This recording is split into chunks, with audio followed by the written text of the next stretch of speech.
News, জনগণের power house.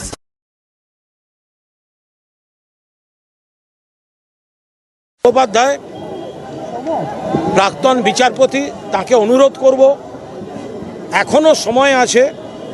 আপনি আচমকা বিজেপিতে যাওয়াটা আপনার ভুল সিদ্ধান্ত। এখনো সময় আছে। কারুর কথায় প্ররোচিত না হয়ে আপনি জানিয়ে দিন আপনি দাঁড়াবেন না। কারণ তমলুক লোকসভা কেন্দ্রে দেবাংশু ভট্টাচার্যের কাছে আপনি নিশ্চিতভাবে পরাজিত হতে চলেছেন। আর এই 2 মাসের শুধুমাত্র আপনি প্রচারে থাকবেন, তারপরে কিন্তু আপনাকে যে তমলুকে নিয়ে যাচ্ছে সেও আপনাকে চিনতে পারবে না। সুতরাং অভিজিৎ গঙ্গোপাধ্যায় আরেকবার ভেবে দেখুন। আপনি বিচারপতির আসনে বসে বিতর্কিত হয়েছেন, বিচারপতির আসন ছেড়ে রাজনীতিতে এসে বিতর্কিত হয়েছেন, বিজেপিতে জয়েন করে নিন্দিত হয়েছেন। কিন্তু আপনি যদি ভোটটা নিশ্চিতভাবে পরাজিত হতে চলেছেন, সেক্ষেত্রে কিন্তু আপনার আর ব্যক্তিগত কোনো মান সম্মান অস্তিত্ব থাকবে না। আপনাকে সামনে রেখে ফাটকা খেলতে নামছে যারা নামছে, যারা আপনাকে নামাচ্ছে তারা কিন্তু আপনাকে পাশ থেকে সরে যাবে। শুভেন্দু অধিকারী আর একটা কোনো বড় নাম পাশে রাখতে চায় না, ও আপনাকে দায়িত্ব নিয়ে হারাবে। তার সমস্ত কিছু নমুনা দেখা যাচ্ছে। এখনও সময় আছে। ক্যান্ডিডেট লিস্ট ঘোষণার আগে আপনি জানিয়ে দিন যে আপনি প্রতিদ্বন্দ্বিতা করবেন না। হ্যাঁ বলেছি তো, হ্যাঁ আমি বলেছি যে মমতা বন্দ্যোপাধ্যায় আমাকে উদ্দেশ্য করে বলেছিলেন যে আগে ছিল কেউটে, এখন হয়েছে গোখরো।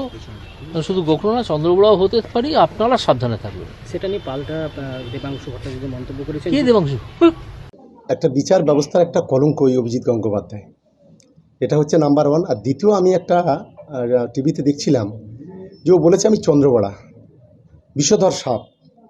তা বিষধর সাপকে কিভাবে বশ মানাতে হয়, তাদের কিভাবে ওই ঝুপড়ির মধ্যে পড়তে হয়, সেটা আমাদের ওজা হলো মমতা বন্দ্যোপাধ্যায়, অভিষেক বন্দ্যোপাধ্যায়, তারা খুব ভালো মতো জানে। ওই ধরনের চন্দ্রবড়া, ওই ধরনের গোখরোকে ওই ঝাঁপির মধ্যে ঢোকাতে, এটা মমতা বন্দ্যোপাধ্যায়, অভিষেক বন্দ্যোপাধ্যায় ভালো জানে। আর ও যদি তমলুকে দাঁড়ায়, তমলুকের মানুষ তো খুব ভালো মতো জানে। আর আমাদের ওখানে যিনি ভোটে দাঁড়িয়েছে দেবাংশু ভট্টাচার্য, একটা বাচ্চা ছেলে, ইতিমধ্যে তো আমার মনে হয় বিজেপির নেতাদের অনেকটা লেজে গৌড়ে করে ফেলেছে।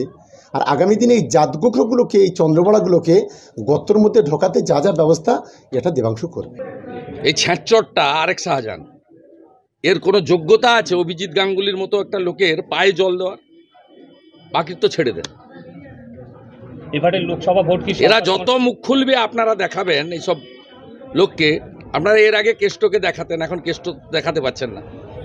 আপনারা শাহজাহানকেও দেখিয়েছিলেন, বলছিলেন চামড়া টামড়া গুছিয়ে একবারে সব ইডি সিবিআই কি যেন ছিঁড়তে পারবে না বলছিলেন শাহজাহান। আমার মুখে আসবে না।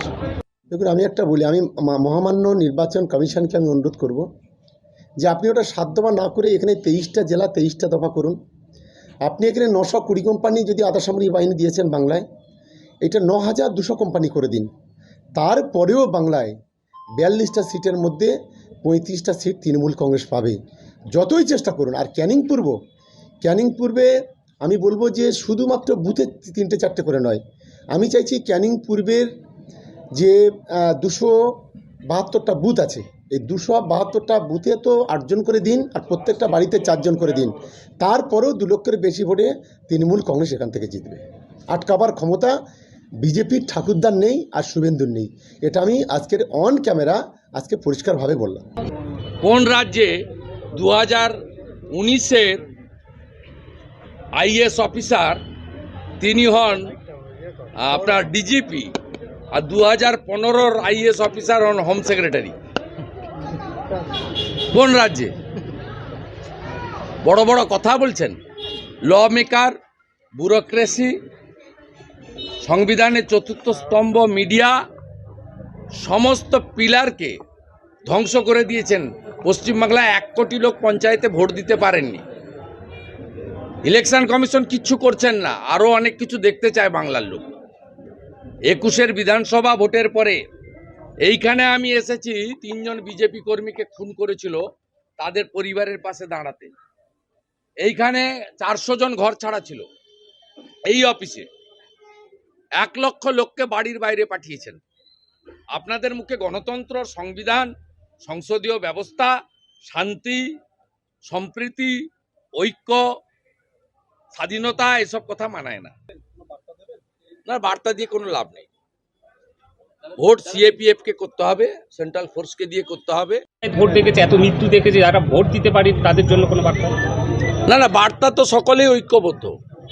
আমাদের বার্তা দিয়ে গেছেন আমাদের নেতা নরেন্দ্র মোদী আরামবাগের মিটিংয়ে, যে পশ্চিমবঙ্গে 42টা আসনই বিজেপির বা এনডিএর জেতা উচিত। এক, দ্বিতীয় হচ্ছে পশ্চিমবঙ্গে আসল সমাধান হলো মমতা ব্যানার্জি সরকারকে গণতান্ত্রিকভাবে মানে ভোটে হারিয়ে তাকে প্রাক্তন করে বা পরিবর্তন করে দেওয়া। সাংগঠনিকভাবে দুর্বল, বুথের সভাপতি নেই এবং বুথে এজেন্ট পর্যন্ত দিতে পারে না। এবার না, কিছু মাইনরিটি মুসলিম বুথে আমাদের